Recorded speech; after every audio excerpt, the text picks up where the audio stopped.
beaucoup de personnes m'ont relevé, parce que je les avais croisés à l'école des officiers de gendarmerie nationale. On s'est connus sur les bancs de l'école. On s'est connus sur les bancs de Saint-Cyr.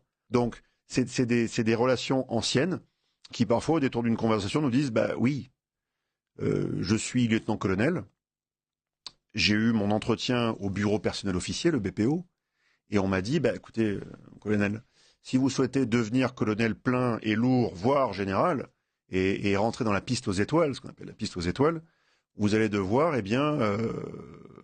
entrer en loge. » Et certains officiers catholiques, le catholicisme chevillé au corps, répondent, mais je ne peux pas servir 2 mètres.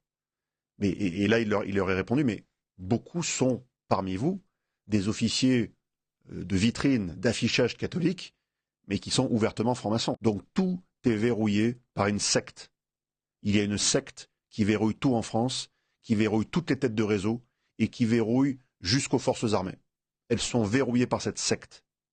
Et c'est en fait un outil de conformisme social et sociétal, pour permettre de sélectionner et ensuite d'assurer le plein contrôle. C'est presque un pilotage automatique, en fait, derrière. Vous êtes sûr que certains profils, agiront comme vous l'avez souhaité, et donc vous pouvez ensuite déléguer la feuille de route stratégique de sabotage et de dislocation de la France à toutes ces personnes qui ont fait allégeance à une secte. Et la franc-maçonnerie est une secte qui doit être abattue. Au sens figuré du terme, on en aura entendu. Il faut faire attention. Évidemment. En effet.